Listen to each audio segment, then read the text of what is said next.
Salut, comment Salut. vas-tu? Ça va bien et toi? Ça va? Euh, j'ai découvert un peu mieux là dernièrement qui était ce fameux présentateur de télévision américain sur Tucker Carlson Ouais. et il m'a vraiment amusé. En fait, donc je crois qu'il était à Fox News, il me semble, ou il est encore à Fox News, c'est ça? C'est un Il vient de se de... faire virer Ah, il s'est fait virer? ce soir. C'est Ah, c- le grand. ah oui? Ah oui, c'est marrant que tu parles de Tucker Carlson ce soir, justement, que toute la presse en parle, enfin tous les réseaux sociaux en parlent, parce qu'il vient de se faire virer par Murdoch, par Ah Rupert mince! Murdoch de Fox News. Ah ok, d'accord, bah tu vois, Ah, j'ignorais. c'est la grande nouvelle de ce soir, justement. Oui. Ok. Et tu sais Bon, vas-y, vas-y. dans quelles circonstances non, mais du coup, ce que j'avais à dire est beaucoup moins important, enfin, on pourra en parler après, mais... Ben, on peut dire un peu pourquoi il s'est fait virer. Enfin, ce qu'on en sait.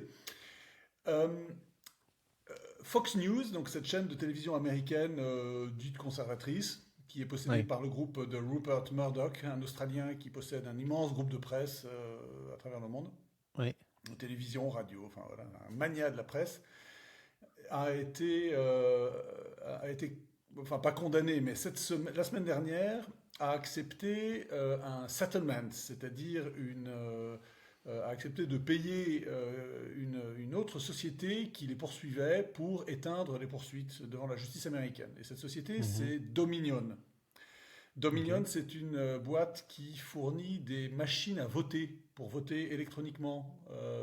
Alors pas voter à distance, mais voter dans des bureaux de vote de façon électronique. Donc t'as pas de bulletin de vote, tu choisis simplement ton ouais, vote sur un écran. Et lors de l'élection de 2020, donc l'élection qui a vu s'opposer Joe Biden et Donald Trump, avec la ouais, victoire de Biden, Dominion a subi les foudres du camp conservateur parce qu'on les a soupçonnés d'avoir manipulé les résultats des élections.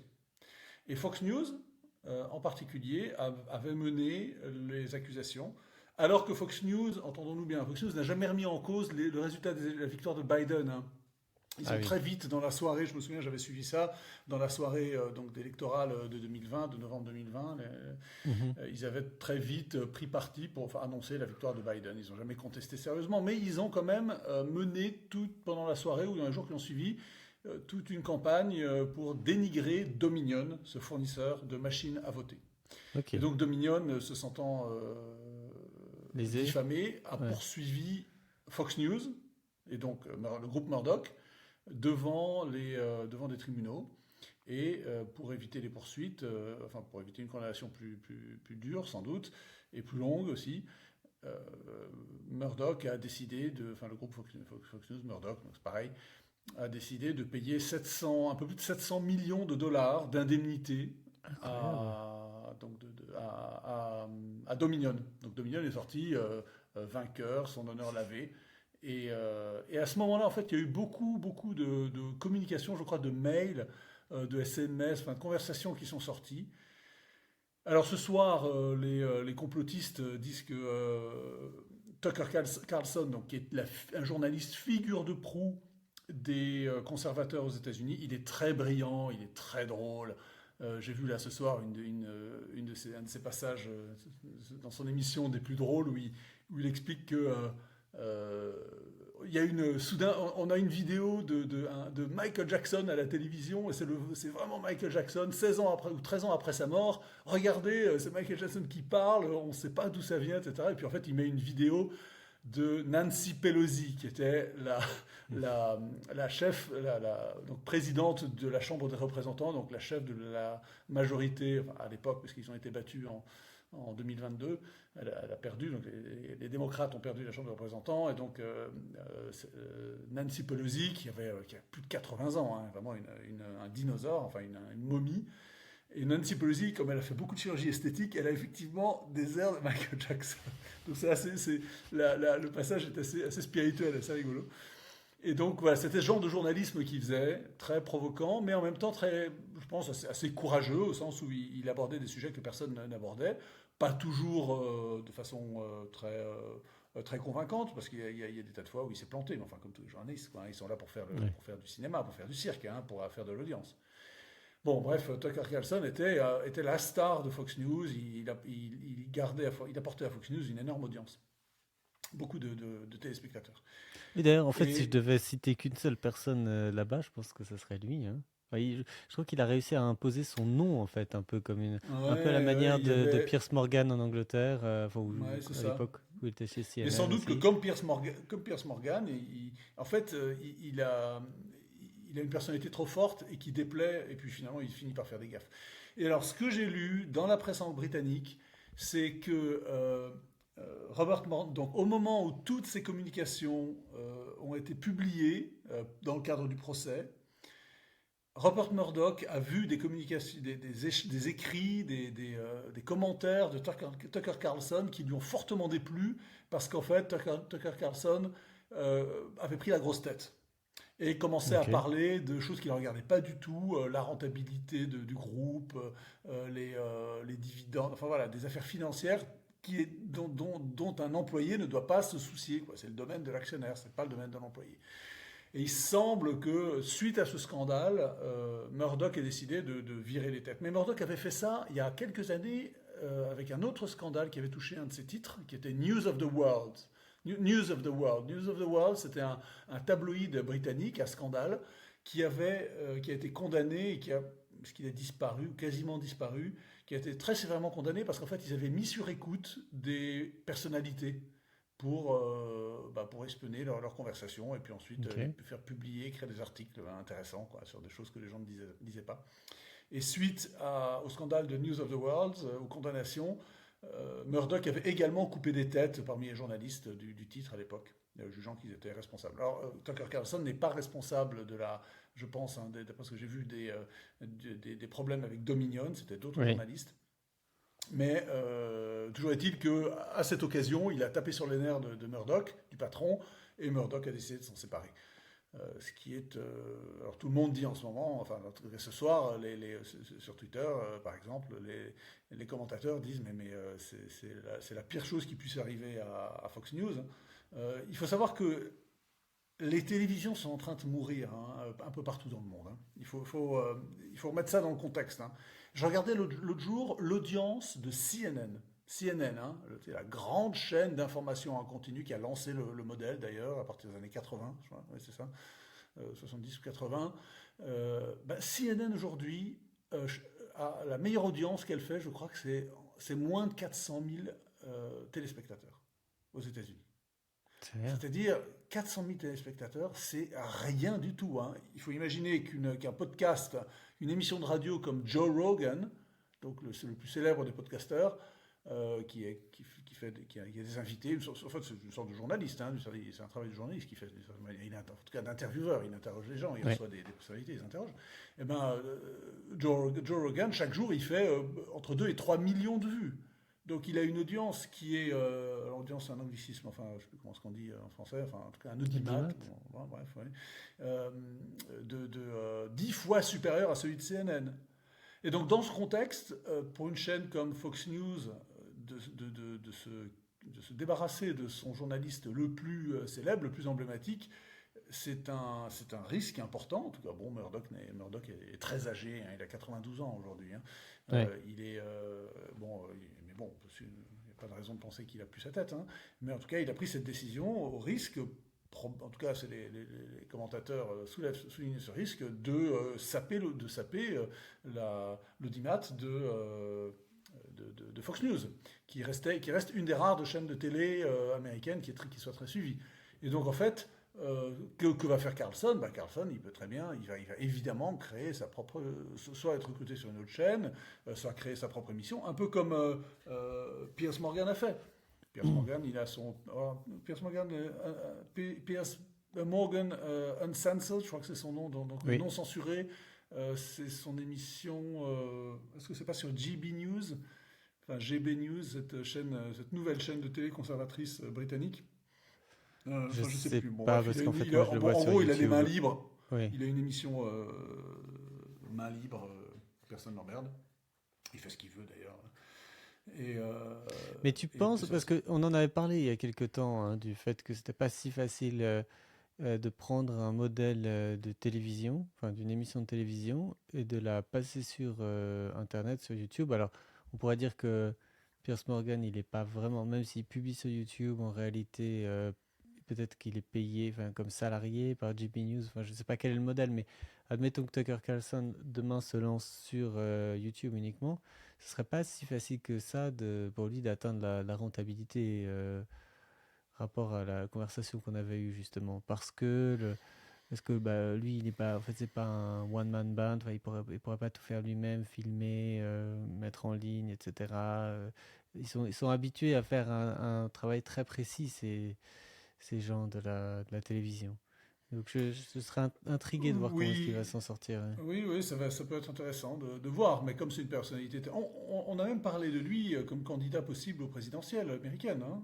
Ah oui, Pourquoi pas, hein. Il a une telle notoriété. Alors bon, il y a des gens qui l'aiment pas. Bon, bref, il y en a qui se. toujours. Oui, bien sûr, il y en a même parmi même parmi les conservateurs, il y en a qui trouvent qu'il est pas assez comme ci ou comme ça. Bon, peu importe, il Ouais, est très connu.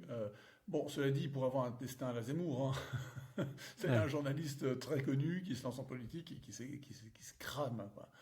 Euh, je voyais à propos de Zemmour, je voyais apparemment les ventes de son dernier livre, ça atteint à peine le tiers de son précédent pendant la ah campagne oui, présidentielle. Donc les gens sont fatigués, tu vois, d'un ouais. personnage comme ça qui s'est décrédibilisé par un échec au présidentiel. Bon, cela dit, un homme politique est jamais mort, hein, mais euh, bon, mais il risque de rester tout à fait minoritaire et pas du tout le destin que les sondages de l'automne, comme toujours, lui avaient prédit Ouais. quelques mois avant l'élection présidentielle. Donc Carlson, bon, c'est un autre système aux États-Unis, bien sûr, mais Carlson pourrait peut-être faire de la politique. C'est pas une chose. Enfin bon, qu'est-ce qui t'avait intéressé chez lui? Ouais, comme ça, en fait, rapidement, je le connaissais pas et je l'ai entendu parler donc à un petit groupe dont on a déjà parlé, qui sont les Nelk Boys. Donc c'est assez intéressant. C'est un des nouveaux podcasts qui est vraiment en train de grossir, mais c'est un groupe de jeunes étudiants complètement pas d'une université très prestigieuse ni très intellectuelle qui se sont fait connaître sur Internet en faisant des farces, ce qui s'appelle pranks, et en fait, donc en caméra cachée, une, de, une des plus connues qu'ils avaient faites, je crois, et c'était il y a pas mal d'années, hein, mais c'était en fait, c'était fait volontairement. Ils étaient à quatre dans une voiture et volontairement, ils avaient essayé d'attirer l'attention d'un policier qui était dans les parages en faisant quelque chose un peu illégal, etc.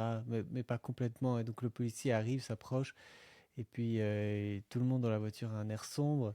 Et puis tout à coup, il y en a un qui dit dans la voiture: Ah, j'en peux plus, on a le coffre qui est plein de coke. Et puis à ce moment-là, tout le policier, il appelle le renfort, etc. Et puis finalement, ils ouvrent le coffre et puis c'est du Coca-Cola.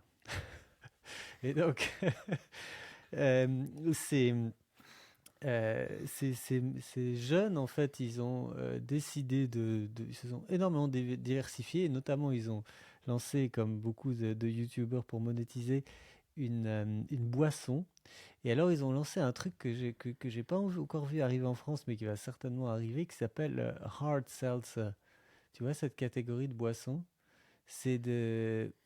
Je sais pas exactement quel est le goût. J'ai l'impression que c'est un peu une limonade, enfin un peu de l'eau avec gazeuse et puis sucrée avec de l'alcool. C'est pour ça que c'est sal. Je pense que si c'était seltzer tout seul, ce serait sans alcool et comme c'est hard, c'est ça. Leur truc s'appelle Happy Dad et ils en font énormément de promotion et ils arrivent à faire vraiment des coups incroyables. Attends, il y en a qui font un truc pareil là. Tu m'as envoyé une vidéo, une interview de Donald Trump qui a été faite il n'y a pas Oui, longtemps par c'est un eux. autre groupe de youtubeurs. Mais non, mais ça s'appelle pas Hard Dad. Happy Il y a un Dad, autre. leur Happy alors Dad, non? donc Avec leur Snoop Dogg qui fait la pub. ouais, c'est ça, Happy Dad. Ah, Ouais, pardon, j'avais pas le nom, mettait. ouais. Ok, non, le nom Et c'est Snoop Dogg mettait pas ça. effectivement qui a fait enfin, ils ont fait une collaboration récemment, donc vraiment ils sont très identifiés. Et en fait ils ont plusieurs noms. Donc Nelk Boys, c'est leur nom de groupe. Et leur Ah, c'est podcast pour ça. s'appelle Full Send. Ah oui, c'est Full Send que j'avais en tête. Oui, pardon, pardon. Voilà, Ah, il s'appelle les Nailed Boys. Ok, ouais, ouais. Nelk, voilà. Et ils sont canadiens, mais maintenant je pense qu'ils doivent être en Californie. Et en fait, je sais pas comment est-ce qu'ils ont réussi, mais ils ont été. En fait, ce qui les a lancés, c'était un premier podcast, quasiment le premier de leur série, avec Donald Trump, qui a été tout de suite censuré de YouTube, etc. Et ils ont toujours joué de façon, je trouve, assez courageuse la carte de la. On ne- on va pas, enfin, on ignore la censure. Et j'avais déjà parlé de d'eux lorsqu'ils avaient, dans un épisode entre toi et moi, où on avait parlé du fait que j'avais l'impression que les gens avaient de moins en moins peur de la censure, en fait. Et c'était un peu eux qui m'avaient fait penser ça. Ils ont interrogé plusieurs fois Andrew Tate. Et puis là, ils viennent de faire un nouvel entretien avec Donald Trump. Ouais, je l'ai écouté. Ouais. Euh, et puis, ils en ont fait aussi avec Tucker Carlson et puis avec Ben Shapiro. Ben Shapiro, très intéressant.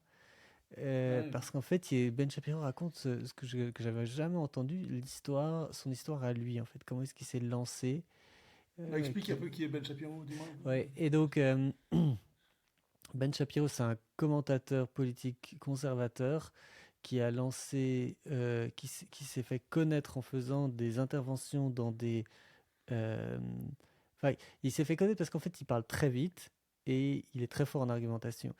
Sa première vidéo qui a fait vraiment beaucoup de vues, c'était une vidéo où je pense qu'il devait avoir peut-être 22 ans et il parlait avec Piers Morgan sur le port d'armes. Enfin, donc, euh, Piers Morgan voulait interdire le port d'armes et lui défendait le port d'armes. Et Ben Shapiro a été élevé en Californie d'un père musicien et d'une mère qui travaillait à Hollywood. C'est ça que j'ai appris justement en regardant cette émission. Euh, et puis, il a été élevé dans des écoles talmudiques notamment. Et puis, il a commencé à étudier. Il voulait, en fait, il hésitait entre devenir violoniste parce qu'il est très bon en violon. Et puis, euh, je crois qu'il voulait être chercheur en neurosciences ou quelque chose comme ça et ou plutôt en physique. Enfin, je me souviens même plus, mais un Il a domaine fait assez Harvard poussé. ou un machin comme ça, hein. Il a fait, Et il a fait Harvard par la suite. Et il était à UCLA et il a fait du droit en fait à Harvard, ce qui est extrêmement prestigieux. Et en étant à UCLA, il a commencé en fait à écrire des colonnes dans le petit journal politique de l'université et ça lui a beaucoup plu ça. Il s'est pris au jeu, il a commencé à écrire des livres très vite. Et en fait, en, donc il a fait son droit et puis en arrivant, il raconte qu'en fait il a commencé dans une étude très prestigieuse à Los Angeles au moment en fait de la crise de subprime. Et en fait, il disait que en tant que stagiaire, on était extrêmement bien payé, mais c'était l'horreur. En fait, il y avait rien à faire. Il s'ennuyait énormément. Donc il a décidé de quitter ça et simultanément il avait en fait rencontré sa femme à l'université et puis après 3 mois et demi ils se sont tout de suite fiancés pour se marier et donc alors qu'ils étaient en train de fonder leur foyer et d'acheter une maison il a quand même décidé de tout quitter avec l'encouragement de sa femme et il s'est lancé en fait en fait, très vite, il a fait de la syndication. Alors, c'est quelque chose que moi qui suis dans le domaine de l'édition, je connais pas très bien, mais je sais que, enfin, je pense que ça peut exister en France, mais ça existe particulièrement aux États-Unis. Et donc, en fait, toutes ces colonnes qu'il écrivait spontanément étaient donc par syndication revendues à un groupe de presse conservateur qui la publiait dans des centaines de journaux, enfin des dizaines à l'époque, et puis aujourd'hui des centaines de journaux locaux, je pense, en fait, à travers les États-Unis. Et, euh, et donc, en fait, il a commencé comme ça, et puis ensuite, il a travaillé pour le groupe de radio dans lequel opère notamment Michael Savage. Euh, et puis, il a fait ça pendant pas mal d'années, et il a essayé en fait, il a essayé de se lancer sur YouTube. En fait, ce groupe de radio était possédé par une fondation Et il voulait en fait insister sur essayer de faire des pubs sur Facebook, de ramener sur un site, d'utiliser YouTube, enfin d'essayer d'activer les réseaux sociaux. Et en fait, il n'arrivait pas du tout à convaincre les gens, les administrateurs de cette fondation qui étaient tous assez âgés, qui comprenaient rien à tout ça. Et donc, il a réussi, en fait, avec un associé, à convaincre des gens de leur donner, je crois que c'était en 2015, quand même de l'ordre de 4 millions et demi de dollars pour pouvoir faire en masse des publicités sur Facebook, les envoyer vers le site et commencer à monétiser. Et donc, lui, pour revenir à Tucker Carlson et puis au fait de pouvoir se lancer sur Internet en tant que journaliste et réussir, lui, il a vraiment très vite, avec son associé principal, mis au point un système de monétisation en fait, où tous les gens qui arrivent sur son site vont pouvoir en fait, on va leur proposer des contenus un peu plus haut de gamme ou d'autres types de contenus payants. Et au fur et à mesure, il a créé Daily Wire. Enfin, tout ça est devenu Daily Wire, qui aujourd'hui a quand même 200 millions de chiffre d'affaires. Ce qui est quand même hallucinant, je trouve. Enfin bon, c'est les États-Unis, hein, mais Bah, pour donner une idée, j'ai regardé l'autre jour, c'est 200 millions de dollars de chiffre d'affaires. Pour donner une idée, le groupe du New York Times, c'est 2 milliards, hein. Donc, c'est beaucoup 2 milliards, hein, et 200 millions, c'est pas beaucoup. Mais en fait, pour une plateforme aussi jeune, aussi petite, avec aussi peu de notoriété, c'est gigantesque. c'est énorme. Et Ouais. sachant que les revenus, enfin les chiffres d'affaires d'un groupe comme le New York Times ont tendance à baisser, hein, ils s'effritent. Et donc ces gens vont être dépassés, pardon, c'est ce Daily Wire ou d'autres plateformes, j'imagine, qui peuvent exister aussi, côté de gauche, hein, vont sans doute dépasser un jour des groupes aussi prestigieux que le Ouais. New York Times, hein. C'est vraiment incroyable la force de tout ça et je pense ils doivent être assez nombreux. Et ce qui m'a vraiment impressionné dans tout ça, c'est sa vision. C'est-à-dire que lui, en fait, il n'est pas du tout en train de créer un groupe de presse simplement. Ils ont vraiment l'ambition, en fait, de proposer. En fait, c'est quasiment un mode de vie, c'est quasiment un compagnon de vie. Pour quelqu'un qui serait conservateur. Et pourquoi est-ce que enfin, qu'est-ce que j'entends par là et quel produit à quoi je pense. Il expliquait que lui, il a été élevé avec Disney. euh, et donc il a des enfants et il a 38 ans, hein, le gars. Et il était inscrit à Disney+, donc qui est le programme de streaming payant pour pouvoir regarder toutes les choses, tout ce que Disney publie. Et en fait, il s'est aperçu je pense comme beaucoup de personnes, hein, que toutes les choses modernes qui étaient publiées par Disney euh, essayent de pousser dans la gorge des gens, des enfants, des valeurs qui ont en fait rien à voir avec le monde des enfants, et puis surtout qui sont les valeurs propres des gens qui travaillent chez Disney. Et d'ailleurs, il faisait une réflexion très intéressante à ce sujet, qui était que pour lui, finalement, dans le monde, dans beaucoup de ces entreprises n'étaient plus orientées vers le client, mais orientées vers leur personnel, en fait. Vers les gens qui y travaillent. C'est plus Vers les satisfaire les clients. stakeholders, comme on dit aujourd'hui en entreprise, hein. Les stakeholders, c'est-à-dire Oui, alors lui, il disait soit l'entreprise est customer based ou bien customer centered, soit elle est employee based en fait. C'était ça son expression.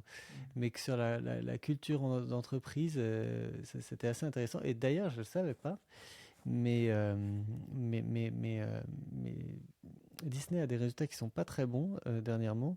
Et ils ont rappelé leur ancien PDG Bob Iger, qui est revenu pour 2 ans. Ouais, On oui, va, mais enfin, ouais, mais ouais. lui-même n'est pas de l'ancienne école, hein. Il avait déjà Non, non, lancé. non, non, on est d'accord. Il n'est pas de l'ancienne école, mais il était encore de l'école où il a réussi à avoir quand même quelques succès. Enfin, surtout peut-être par acquisition, hein, je pense, hein, en achetant les films de la Guerre des Étoiles et puis Oui, d'autres oui, oui, franchises. oui.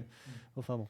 Toujours est-il que lui, ce qu'il s'imagine, enfin, c'est un de ses plans dont il parlait, Ben Shapiro, c'était enfin, c'est même pas un plan, c'est quelque chose qu'il est en train de réaliser, c'est de créer en fait une plateforme de streaming et donc en fait une nouvelle base de contenu pour enfants, mais apolitique en fait.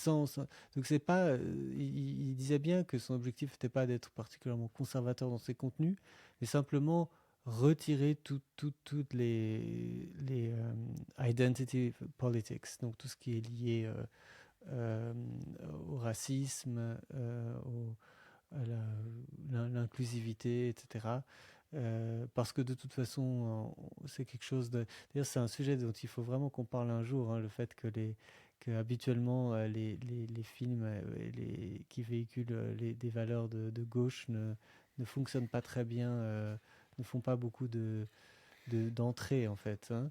Et que là encore, dernièrement, il paraît que le film sur Mario Bros là, de Nintendo, qui a été fait plutôt par des Japonais, fonctionne extrêmement bien, et que justement, précisément dans ce film, il n'y a pas particulièrement Il de... se soucie pas des politiques identitaires, hein. Ouais, et voilà, et c'est vraiment fascinant, hein.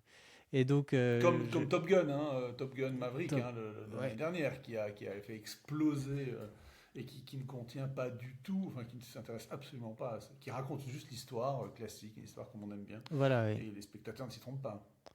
Oui, c'est vraiment fascinant ça. Et donc voilà, Ben Shapiro, j'étais très impressionné par ça. Et puis il a parlé d'un autre aspect qui va nous emmener un peu vers un thème différent, mais qui est un thème qui me préoccupe. Il parlait en fait à ces Nelk Boys, donc, qui sont des jeunes de quasiment une trentaine d'années, lui étant de 10 ans plus âgé, et parlant un peu de comment il a construit sa vie, comment est-ce qu'il a rencontré sa femme. Alors lui, Ben Shapiro étant très religieux, orthodoxe comme il se définit, euh, il, a- il Juif avait orthodoxe, hein, précisons, juif oui, orthodoxe. oui, oui. Il est pas, il voulait pas coucher avec sa femme avant le mariage, enfin avec sa fiancée, et donc en fait ça l'a très vite poussé à se marier et très vite poussé à se fiancer évidemment, parce qu'il était impatient.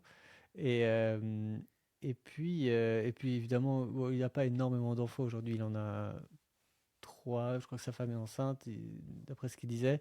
Mais il disait que très vite, en fait, il s'était installé dans une communauté, alors une communauté juive orthodoxe en Californie, mais il incitait les gens à essayer de trouver. Alors, on peut trouver différents types de communautés. Lui insistait sur le fait que des communautés religieuses, quand je dis communauté religieuse, c'est euh, un quartier dans lequel habitent des familles qui ont les mêmes religions, pas une communauté au sens d'un ordre ou quelque chose qui soit plus engageant que ça. Mais le fait de pouvoir vivre dans ce genre d'environnement simplifiait la vie, simplifiait l'éducation et puis apporter euh, aussi, enfin, empêchait les gens de sortir des rails en fait. Il disait que les gens qui étaient vraiment complètement indépendants, enfin complètement indépendants dans le sens qui n'ont pas vraiment de lien avec d'autres dans la société, enfin qui sont isolés, on va dire, ont plus tendance à devenir un peu fous, ou déprimés, et ça m'a vraiment paru intéressant parce que c'est vrai qu'en Europe, c'est un modèle qu'on voit assez peu. Alors certes, enfin, ceux qui vivent certainement comme ça, ce sont les minorités. Donc que ce soit des gens qui soient unis parce que je sais pas, ils viennent tous du même pays ou alors ils ont la même religion. Mais c'est souvent des religions qui sont extérieures à l'Europe. Et, euh, et puis on en retrouve, moi ça, des gens qui vivraient comme ça en France, je pense éventuellement, et qui soient pas juifs, musulmans ou autres, je pense éventuellement à quelques des catholiques très conservateurs, avec des familles très nombreuses, comme dans l'Ouest parisien. Mais finalement, c'est pas un modèle qu'on retrouve beaucoup. Et Je crois pas que je, ça existe. Je crois que même dans ces milieux-là, ça n'existe pas. Il peut y avoir des concentrations, mais enfin, ils représenteront non, mais jamais oui, en fait, quand je dis, je te 30% d'un parle pas de, quartier. Oui, alors aux États-Unis, je pense que c'est plus facile de créer des vraies communautés parce qu'en fait, ils sont dans des quartiers fermés. Gated Euh, communities. voilà, exactement. Et donc, ça encourage. Évidemment, la France n'a jamais été construite comme ça. Et donc, ça ne fonctionne pas. Ça m'intéresserait d'avoir en fait ton avis sur ce modèle. euh, et enfin, est-ce que c'est quelque chose qui est souhaitable? Quels sont les... Parce que c'est vraiment fascinant le fait que les États-Unis soient organisés tellement comme ça. Et évidemment, Alors, en Utah, il y a beaucoup de Mormons qui vivent de cette manière, etc. Et à en chaque fois que je les Pennsylvanie, vois, les Amish, en Pennsylvanie, oui. ouais, effectivement, il y a eux aussi. Et à chaque fois que je vois ces groupes, je sais pas pourquoi, mais enfin, quand je dis je vois ces groupes, par exemple, je me souviens quand j'étais à Lausanne, souvent quand j'étais dans le métro, il y avait des Mormons qui venaient, qui étaient envoyés pour évangéliser. Euh, et à chaque fois que je voyais ces jeunes, ils étaient beaux, ils étaient bien habillés. À chaque fois, ça faisait vraiment envie. Et à chaque fois, je me disais, mais finalement, je me sens un peu seul, en fait, euh, par rapport à ces gens. Et est-ce qu'il serait possible de trouver un groupe comme ça, ou est-ce qu'en fait, très rapidement, ça m'agacerait, j'aurais marre du mimétisme, etc. Bah, la tribu, elle est chaude, elle est rassurante, mais elle étouffe aussi. C'est ce qui existait dans les villages, dans les modes de vie jusqu'au... Allez, en France, ça devait exister encore jusque dans les années 50 peut-être, lorsque il y avait encore des communautés rurales qui vivaient de façon très fixe, avec peu d'arrivées extérieures. Ça a été décrit dans des romans d'ailleurs, hein, le Hors-Saint par exemple, hein, qui raconte un village comme ça, je pense en Normandie ou quelque part par là, où il y a un étranger, enfin un étranger, un Français d'ailleurs, qui arrive et qui n'arrive pas à s'intégrer. Euh, c'est regardé dans notre histoire comme négatif, parce que ça bride la liberté, l'initiative. C'est aussi naturellement des communautés humaines où règne le commérage, le cancanage. En fait, l'avantage, c'est le contrôle social. C'est ce qu'évoque Shapiro, sans doute. Hein, c'est qu'en Ouais. fait, c'est plus facile de vivre selon un idéal quand tout le monde. C'est ce qui règne dans les quartiers, dans certains quartiers de France où si jamais pendant le Ramadan, si jamais tu fais pas le Ramadan, tout le monde autour de toi le sait. Tu es dans le même Ouais. quartier, tu es surveillé. Alors c'est une idée qui est désagréable. Euh, Moi, c'est pas tellement à cause de la pression morale euh, que ça me dérange, parce qu'en fait, on suit très souvent une moralité. C'est très difficile de suivre une moralité, un idéal moral tout seul, parce que on a besoin du regard des autres, du jugement, de l'approbation ou de la désapprobation des autres dans des choix moraux. Lorsque c'est une liste de règles morales toutes faites, bien strictes, qui définit le bien ou le mal, c'est tout à fait envisageable. Le problème, c'est que notre religion n'est pas comme ça. Le christianisme, ce n'est pas une orthopraxie, comme le Oui. judaïsme ou l'islam, qui sont, à part quelques courants un peu plus spirituels peut-être, mais qui sont principalement des orthopraxistes. C'est-à-dire, on ne demande pas de croire du fond de ton cœur, on demande surtout et avant tout de pratiquer, de respecter des gestes extérieurs. C'est très important les gestes extérieurs, hein, mais il se trouve que le christianisme n'est pas fondé, n'est pas une religion de la loi, n'est pas une orthopraxie, comme on dit. C'est une orthodoxie. Il faut d'abord croire certaines choses. Alors ça peut être des dogmes, hein, mais en fait l'orthodoxie, c'est pas seulement croire à une liste de propositions abstraites, c'est aussi une intériorisation de ces propositions abstraites qui est demandée, hein, dans l'orthodoxie, enfin, par rapport à l'orthopraxie, hein, les deux types de religions. Et donc, comme nous, on est d'héritage chrétien où la conversion du cœur est la plus importante, la soumission à des règles extérieures nous est étrangère. socialement aussi, aujourd'hui, en France, hein, ou dans beaucoup de pays occidentaux. Alors, les États-Unis font partie de l'Occident, bien sûr, mais eux, ils ont une histoire un peu différente. C'est que ce sont des communautés, ils ont été fondés très vite par des communautés pour qui l'orthopraxie, alors des formes de protestantisme particuliers, du judaïsme, des formes de religion un peu parachrétiennes. Les Mormons ne sont pas vraiment chrétiens, hein. C'est une religion occidentale un peu inventée aux États-Unis, mais qui repose. Je ne connais pas bien le mormonisme, je ne sais pas comment on dit. Euh, mais je suppose que s'ils arrivent à vivre en communauté comme ça, c'est que leur religion, leurs règles de morale sont d'abord des morales extérieures qui sont facilement contrôlables. Alors ça existait chez nous, hein, ces orthopraxies, hein, les films, les romans, le théâtre en sont pleins de récits au moment du sortir au moment de l'entrée dans la modernité justement, dans l'histoire, hein, où c'est l'individu qui s'oppose au groupe. Mais c'est même plus ancien que ça. Euh, je pense que c'est un héritage évidemment chrétien, hein, le Christ par exemple, par excellence, hein, celui qui va défier l'idéal de sainteté, l'idéal de divinité. C'est un homme qui va sortir du consensus dans lequel il est et créer un nouveau mode de relation aux autres et à Dieu et au monde et à soi-même aussi. Mais ça existe aussi d'une certaine manière dans l'héritage grec et romain, où je suis en train de lire, je me dis temps à le lire, mais je suis en train de lire l'Odyssée par petits bouts. Ulysse, c'est tout à fait ça, hein. C'est un héros qui défie les dieux, qui n'y Mhm. croit pas tellement d'ailleurs, à qui il arrive des tas d'ennuis parce qu'il n'y croit pas, mais qui s'en sort finalement par sa ruse, sa propre ruse, c'est-à-dire ses propres talents, sa propre intelligence, la manière de s'en sortir individuellement. C'est un individu qui triomphe de l'adversité.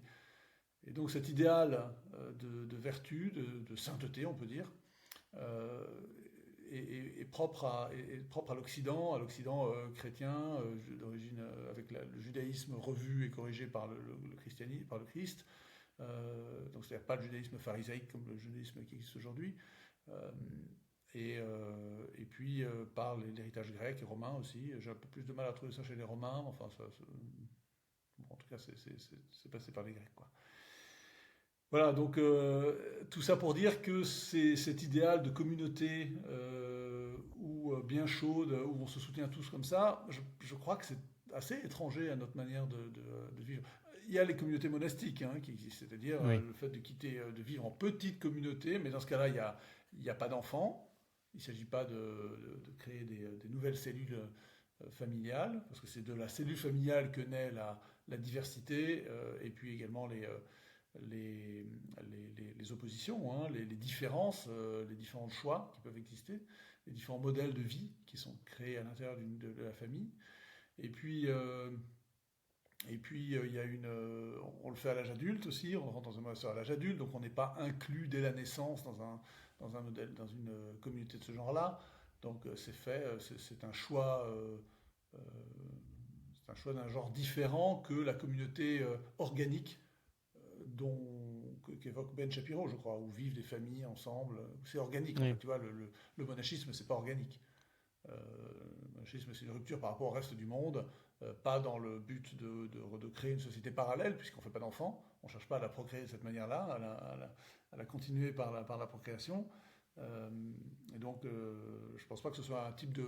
Ce soit une contradiction, ce soit un modèle qui serait une opposition, une Oui. contradiction de ce que je suis en train de décrire du christianisme. Voilà, c'est un peu mon analyse à chaud, Ouais. quoi, Parce sur qu'en cette fait, ce qui est question-là. convaincant dans son argument, enfin, ce qui en tout cas rejoint ce que moi je pense, c'est que il attribue beaucoup des problèmes de la société, et particulièrement de la société américaine, au fait qu'elle est trop centralisée autour de Washington avec le fédéralisme. Et il encourage à justement essayer de casser ça, d'aller plus vers l'indépendance, enfin, l'autonomie de chacun des États. Et puis, même en accélérant, en allant vers l'autonomie je sais pas, chacune Les des communes. communes, et puis en réalité en disant mais la seule manière de vivre bien, et enfin l'idéal, enfin la manière de s'organiser, c'est justement d'arriver jusqu'à la cellule familiale en fait. Donc de proche en proche, pour lui la communauté est la plus proche de la cellule familiale justement. Donc alors que peut-être qu'en France on aurait tendance à parler de carte, enfin, cellule familiale, quartier, commune, quelque chose comme ça. Enfin, pour eux, c'est vraiment la communauté est une unité entre les deux à laquelle finalement nous on voit pas. Enfin, cela dit, moi, je suis en train d'avoir aussi une des raisons pour lesquelles ça me touche particulièrement aujourd'hui, c'est que je suis en train de m'installer dans une nouvelle ville, dans la ville de Zurich, et d'essayer de chercher quelle est justement, au point de vue de la religion, la communauté qui me convient, c'est-à-dire la paroisse qui me convient.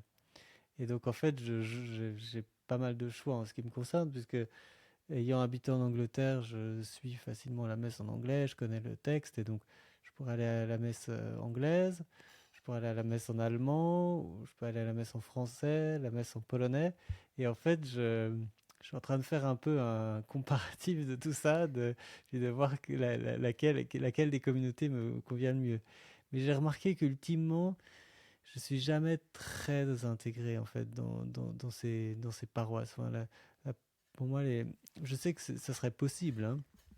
Les paroisses offrent la possibilité de s'impliquer, etc. Mais il n'y a jamais eu un moment où j'ai vraiment senti, enfin, où j'ai eu une envie spontanée parce que justement les gens qui étaient là m'inspiraient, ou que je me sentais des atomes crochus avec eux. Et donc en réalité, je, peut-être comme beaucoup de gens, je me sens en fait assez seul, même si j'ai élu domicile dans une paroisse. Je ne suis pas particulièrement plus impliqué que ça. Et donc parfois, quand je vois ces communautés plus soudées, je me dis, ah, mais peut-être qu'il y a quelque chose que je rate. Enfin, ce serait bien s'il y avait Alors, plus de choix comme ça, hein, j'ai déjà plus de réfléchi à gens. j'ai Oui. déjà réfléchi ce problème. Euh, En France, parce que c'est pas la même chose dans des autres pays où les catholiques sont minoritaires, hein. Par exemple en Angleterre, la paroisse, c'est un centre de socialisation évident. Mm. Chez nous, ça ne l'est pas. Pourquoi? Parce qu'en fait, on est dans un pays de chrétienté. Ah, enfin, on en sort, on l'est encore en fait dans notre esprit. C'est-à-dire que la paroisse, tout le monde, enfin toute la ville, toute la vie sociale est faite en théorie de chrétiens. Tu vois, c'est pas le cas en fait, hein, soyons Oui. d'accord. Mais on vit dans cet esprit-là. C'est-à-dire que la vie sociale, c'est la vie normale, quoi, de tous les jours. On va retrouver des gens avec qui on partage beaucoup de choses, des vues des idées sur la vie, sur la culture, sur la hiérarchie des normes, qui, est, qui sont facilement qui sont partagées. Et la paroisse, bah, c'est la station-service où on va chercher, là, on va se refaire un plein de grâce. C'est, Mhm. c'est un lieu strictement religieux. Et elle est censée concerner l'ensemble des fidèles. D'ailleurs, les paroisses sont organisées de façon territoriale, hein. Enfin bon, ça l'est. C'est-à-dire que toute personne qui vit, même si elle n'est pas chrétienne ou même si elle n'est pas catholique, qui vit sur le territoire est censée, si elle a une démarche catholique, elle est censée se référer au curé de ce territoire-là, même si elle fréquente jamais la paroisse. Quand tu te maries, par exemple, tu dois demander l'autorisation de te marier au curé de ta paroisse, même si c'est de la paroisse où tu vis, de ton domicile, même si tu Mhm. dois pas, même si tu y vas jamais, même si tu Ouais. fréquentes une autre chapelle à 20 km dans une autre commune. Et donc, ça crée un rapport, enfin, ça résout le problème de du mode de socialisation, du rôle de la communauté religieuse dans la socialisation d'une manière très différente que des pays de minorité, où là, ben, tu es a priori face à des gens qui sont hostiles, enfin hostiles, entendons-nous, avec qui la socialisation sera beaucoup plus dure. Tu sais, on est d'origine hollandaise, et en Hollande, l'Église catholique, qui était minoritaire, avait créé une société parallèle, mais complète, quoi. C'était non seulement les écoles, mais les clubs de sport, Mais les mutuelles, enfin les assurances sociales, Ah oui, euh, quasiment le boucher, le libraire, le boulanger catholique, enfin tu vois, c'était une structure de minorité. Alors, minorité, attention, après-guerre, ils étaient 40% de la population, hein, donc c'était quasiment aussi nombreux ouais. que les protestants. Mais ils avaient été exclus si longtemps des universités, ils avaient leurs propres universités, puisqu'en fait, ils n'avaient pas le droit d'aller à l'université. Les catholiques n'avaient pas le droit d'aller à l'université en Hmm. Hollande. Ils n'avaient pas le droit de rentrer dans la fonction publique, ils n'avaient pas le droit de rentrer dans l'armée jusqu'au début du XXe siècle. Donc la discrimination est restée très tard. Le droit de vote, bon, il a peut-être eu, je ne sais pas quand ils l'ont eu, mais et donc, dans ce cadre-là, effectivement, la communauté religieuse égale et se confond avec la communauté sociale euh, de façon explicite. Alors que chez nous, ça ne se pose pas comme ça, parce qu'en fait, tout le monde, comme dit Louis de Funès dans Rabbi Jacob, catholique, comme tout le monde. Euh, mais non, monsieur, pas comme tout le monde. Ah bon, moi je suis juif. Ah bon, ça moi juif. Enfin, tu vois, ce truc-là. Donc, catholique comme tout le monde. Ouais. Et donc, nous, on est toujours dans cet état d'esprit-là. Et donc, la paroisse, bah, enfin, pour moi, c'est la station-service de la grâce. C'est pas le lieu où je vais aller chercher mes copains, mes activités sportives, intellectuelles, sociales, etc. Je vais retrouver des amis à la paroisse, mais je les ai connus ailleurs. Il y a des gens pour qui c'est très important, il y a des gens qui se font des Oui. amis, etc. Ça existe, je ne le nie pas, hein. Mais moi, Oui. c'est pas mon cas, c'est pas comme ça que je le vois, et c'est pas ce que je vais chercher dans une paroisse. Ah oui, oui, je vois, ok. À Ouais, c'est cause intéressant, ouais. à cause de l'univers de chrétienté, c'est-à-dire tout le monde est catholique comme tout le monde. Ouais. Oui, je pense que quand on vit à l'étranger, notamment dans un pays qui est pas francophone, euh, en fait, ça va se transformer aussi avec le côté mission, c'est-à-dire la mission de langue étrangère. Enfin, donc, la mission française à Zurich, la mission française à Tokyo, etc. Je pense que on revient à ce système, enfin, on entre dans un système de très très soudé de cette manière-là. Ouais. Ouais, c'est intéressant. J'avais pas, je voyais pas les choses comme ça, mais je trouve ça très juste. Ouais. Et alors, quels sont tes jugements sur Zurich, là, depuis que tu t'es installé? Comment tu trouves la ville, bon, tu vivais déjà en Suisse, mais enfin, la Suisse alémanique, c'est un autre pays quasiment par rapport à la Suisse Ouais. allemande. Ouais, j'avais vécu à Bâle déjà 2 ans, donc je Ah, connaissais c'est bien. la Suisse alémanique. Mais bon, les gens n'ont pas le même dialecte en fait. Enfin, il est assez proche, hein, mais chaque ville, Berne, Bâle, Zurich, Lucerne va avoir son accent particulier, sa manière de prononcer les choses. Et je dirais que en termes de qualité de vie, Zurich est vraiment un cran au-dessus de Lausanne. Euh, En les, quoi?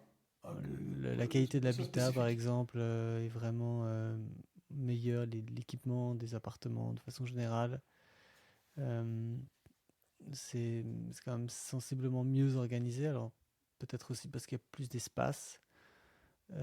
Lausanne et puis toutes ces villes au bord même Genève, en fait, ont très peu d'espace. Enfin, tout de suite, Genève pousse les frontières de la France, etc. Et puis, il y a un peu Genève et Zurich sont vraiment symétriques dans le sens où elles sont toutes les deux à la fin d'un lac qui lui-même, alors bon, dans le cas de Genève et le Rhône, dans le cas de Zurich, pas exactement, mais juste à côté quand même du Rhin, donc les deux grands fleuves d'Europe. Euh, et puis, les deux villes sont, comme elles sont à l'embouchure de la rivière, enfin du lac et de la rivière, elles sont, le C'est quoi? trafic est un peu C'est l'art à Zurich, non? la Non? limate. Ah, pardon. Ouais. Et l'art, c'est à Berne. Et si je me trompe pas. Et donc, à chaque fois, ça, je dirais que dans le cas de Genève et de Zurich, ça complique pas mal quand même le trajet en fait d'une rive à l'autre, malgré tous les efforts qui ont été faits de tunnels, de transports en commun, etc. Mais Zurich est vraiment très agréable. Il y a évidemment beaucoup plus de possibilités, parce que c'est une ville qui est 2 fois plus grande que Genève. Et donc les gens avec lesquels on interagit sont plus souvent sympathiques, plus souvent respectueux. Enfin, on Il y a a, autant d'étrangers qu'à Lausanne et Genève? ouais, peut-être Ouais. même plus en fait. C'est de l'ordre entre 30 et 40%. Ah, Ouais. ah oui. Non, c'est énorme. Alors bon, ça commence à être un peu masqué par le fait qu'il y ait beaucoup d'Allemands, par exemple, bon, bah, ils parlent aussi allemand. Enfin, bon, ça se discute, euh, mais oui, c'est gigantesque en fait. C'est plus international dans le sens où on peut utiliser l'anglais au quotidien que Genève et Lausanne, je dirais. Euh, mais non, voilà, ça c'est vraiment très agréable. Et puis, il y a évidemment beaucoup de possibilités moi, ce que j'apprécie en fait, peut-être par rapport à Lausanne, c'est que c'est à nouveau facile pour moi d'utiliser mon vélo. Même si c'est quand même assez. Il y a pas mal de collines, c'est en fait bien organisé pour ça. Et puis je dirais que la densité des transports en commun est quand même. Et puis la manière dont c'est organisé est vraiment très agréable. C'est-à-dire qu'il y a un système de S-Bahn que finalement il n'y a pas autour de Lausanne ni autour de Genève. Une Euh, sorte de RER. ouais, c'est ça, qui sont qui vont vraiment très loin et qui permettent en fait de pas être dans le centre de la ville. Et puis finalement, quand on regarde, parce que les cantons romans, donc francophones comme Genève et Vaud ou et Lausanne, sont en fait les taux d'imposition les plus élevés en Suisse. Euh, il y a une situation un peu paradoxale qui est qu'en allant à Zurich, en fait, même si le coût de la vie est plus cher parce que c'est une ville plus chère, plus internationale, plus grande, à chaque fois les villes plus grandes sont plus chères, en fait, on se retrouve à beaucoup d'égards à payer moins, moins d'impôts, et puis il y a plein de petits détails comme ça. Euh, et donc, pour moi, c'est vraiment un paradoxe d'aller dans une ville plus grande et de se retrouver à payer presque moins cher. Donc Les ça, loyers sont moins chers qu'à Lausanne? non, non, je parlais vraiment de la fiscalité. Oui, oui, non, mais j'ai compris, mais je te demande Oui, non, en bah, plus, hein. non, justement, les loyers sont Ah oui. euh, plus chers qu'à Genève. Euh, la vie en général est plus chère, mais en fait, on s'y retrouve. Donc ça, c'est intéressant. Cela étant, j'étais aujourd'hui sur un site pour regarder un peu les annonces de vente de biens immobiliers. Et j'étais surpris de voir que finalement les prix n'étaient pas si... enfin, ils sont très élevés évidemment, hein, mais il y avait quand même une certaine offre à des budgets corrects. Et alors, à nouveau, c'est peut-être le fait qu'à Lausanne, il y a très très peu d'espace. Tout le monde est sur le flanc de cette colline. Et donc, c'est très difficile, enfin, que ce soit les villes sur les côtés, le long de, de la Riviera, c'est très compliqué de trouver quoi que ce soit et tout est très très cher. Euh, mais je dirais que j'avais pas, autour de Lausanne, c'est très difficile de trouver quelque chose à moins d'1 million. Et là, je voyais pas mal de choses en fait, non loin de Zurich, alors pas dans le centre-ville, mais non loin, qui justement étaient un tout petit peu moins d'1 million. Et c'est assez étonnant en fait. Donc ça c'est plutôt positif. Et, euh, et nous, en fait, on vit dans vraiment justement un petit village qui est en train de se transformer en-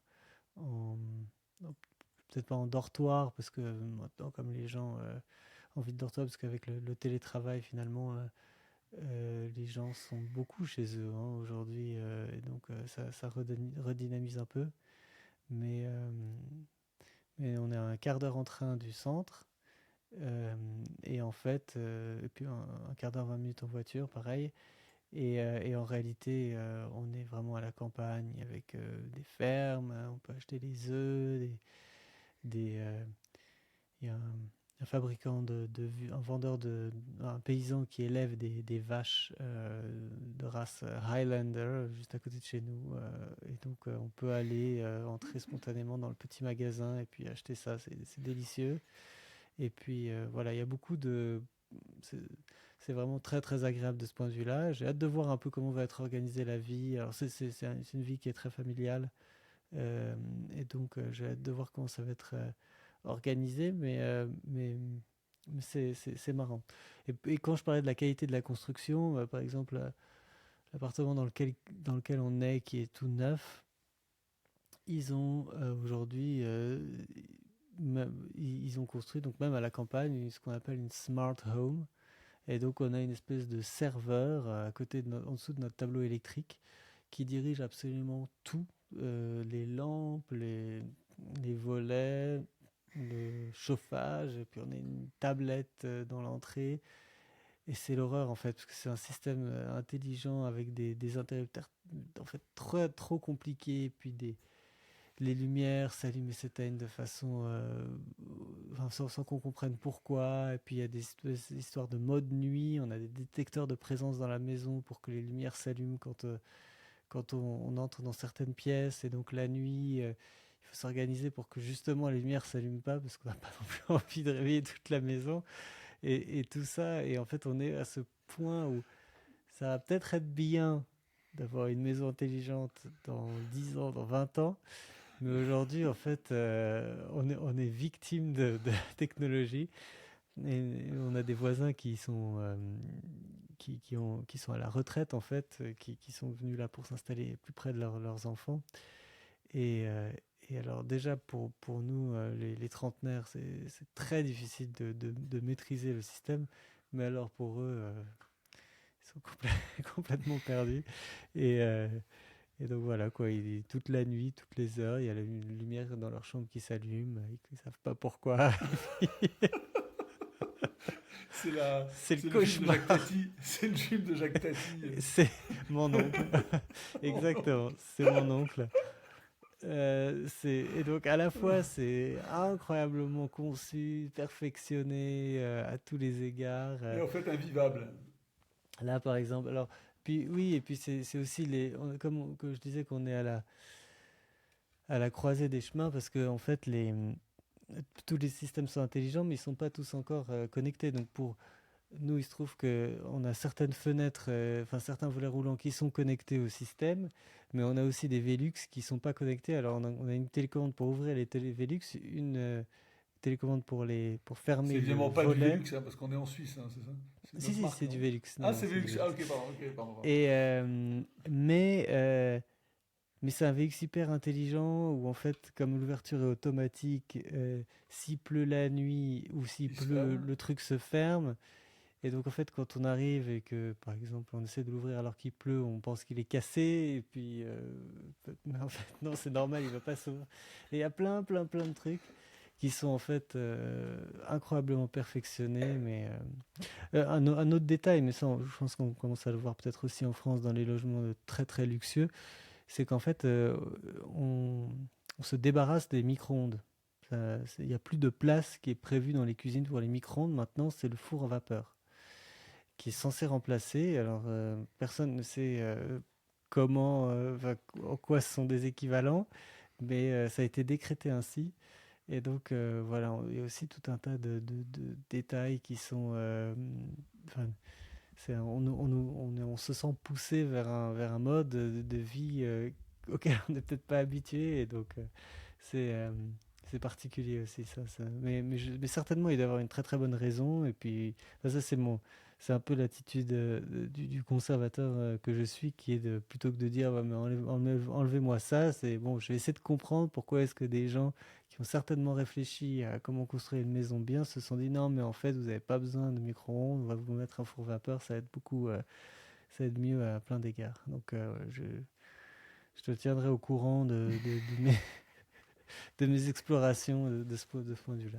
Jacques Mais, Tati. mais un petit détail qui m'a vraiment frappé là, c'est que avant on n'était pas exactement on était en bordure de Lausanne, Et en réalité, pour aller à la poste, pour aller faire des courses, etc., c'était toujours loin parce que c'était un quartier relativement neuf.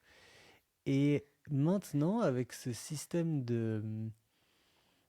un peu d'explosion des services où il n'y a plus vraiment de banque, il n'y a plus vraiment de bureau de poste ni rien, on a en fait ici, alors qu'on n'est plus à la ville, là c'est beaucoup plus la campagne, là où je suis maintenant à Zurich, on a un petit magasin juste à côté de chez nous qui fait absolument tout. Si on doit retirer un colis, si on doit envoyer une lettre, si on a un recommandé, si on doit évidemment acheter des petites provisions, du beurre, etc. Et je suis vraiment frappé de voir en fait à quel point on peut, avec un système très très simple, enfin, en imaginant que voilà, on va mettre un petit point poste dans un petit supermarché, on peut en fait faciliter la vie des gens. Ah ben, il y a Euh, plein d'endroits. Bon, la poste, pas en France, mais en Angleterre, la poste est. Il n'y a plus de bureau de poste, quoi. ouais, C'est dans les petits commerces partout. ouais, Nous, on le voit déjà avec le système de colis, hein. Tout à l'heure, exactement. je suis allé renvoyer un colis. Enfin, j'avais acheté un truc qui était trop petit. Je suis allé déposer à un point UPS. Enfin, bon, voilà, Ouais. il n'y a rien d'extraordinaire à ça. Tout le monde a déjà fait ça ou presque. Mais c'est quand même incroyable d'avoir ces multiples services qui se sont adaptés en fait à la vente en ligne, hein. Ouais. Euh, Bah, là, par exemple, dans notre ensemble, donc, dans un ensemble de 4 maisons avec des appartements, eh bien, on a je sais pas comment décrire ça, on va certainement trouver un nom à ça, mais un mur avec pour Amazon, là, comme réceptionner disait Amazon. comme un hub Amazon pour notre immeuble, enfin pour nos habitations. Hmm. Et donc certainement que on va pouvoir, je suppose qu'on va aussi pouvoir renvoyer les colis par là. Enfin, c'est assez incroyable en fait ce qu'ils font. Donc voilà un peu mon opinion et donc non, j'apprécie bien et puis pour ce qui est des paroisses, c'est peut-être un peu plus compliqué, mais j'ai pas encore fait mon tour complet, donc j'en reparlerai. Ouais, parce qu'en Suisse, Voilà. bonne chance, hein. Pardon? Bon, en Suisse, bonne chance. Maintenant, en fait, parce que tu vas avoir tout un tas de paroisses, en fait. J'ai un ami à Genève dont le frère est curé de l'autre côté du lac, dans le canton de Schwytz, dans une paroisse privée où il fait la messe en latin. Et Ah, la paroisse qui appartient au village, et donc ils ont décidé de mettre un prêtre comme ça. Alors j'ai hâte d'aller voir, de voir à quoi ça ressemble parce que ça me paraît complètement c'est un euh, retour, c'est incongru. un retour médiéval, ça, hein, Ah oui, oui. dont l'Église avait cherché à se débarrasser, hein, Ah bon? c'est-à-dire bah oui, de la dépendance du Seigneur qui a créé. Le Seigneur créait une Ah oui, chapelle, et puis il demandait à l'évêque d'y mettre un prêtre. Et puis, si le prêtre ne convenait pas, il le renvoyait, il en voulait un autre. Enfin, tu vois, il y avait cette espèce de oui, dépendance au pouvoir séculier dont l'Église a essayé de se débarrasser. Et c'est sûr que les histoires d'interdiction de la messe, ou en tout cas de répression de la messe en latin menée par le pape François, est en train de conduire à la création de chapelles privées comme ça, ouais. et qui vont échapper aux évêques en fait, hein. Et donc ça va poser des problèmes, hein, certainement, parce que c'est pas en vain que l'Église avait développé ce modèle d'indépendance de la nomination des prêtres par rapport au pouvoir séculier. L'État ou le baron local, ou la commune. Mais si ça revient, ça va être intéressant. Enfin bon, il ne faut pas s'exciter non plus, hein. C'est-à-dire que si les Suisses du canton de Schwytz sont obligés de faire venir un prêtre de France, d'importer un prêtre de France pour les besoins de leur paroisse en latin, c'est qu'il y a, enfin, ça va probablement pas se multiplier à l'infini Non, mais comme c'est système. intéressant. Non, mais enfin, non, bien Ouais, sûr, ça restera en fait, parce que de toute façon, marginal. les traditionnalistes sont pas nombreux, enfin en proportion, ils sont de plus en plus. Mais Ouais. non, intéressant. Ouais, donc Bon, faut aussi que je vois ça et puis euh, ça va être intéressant. Bien, ben, merci beaucoup.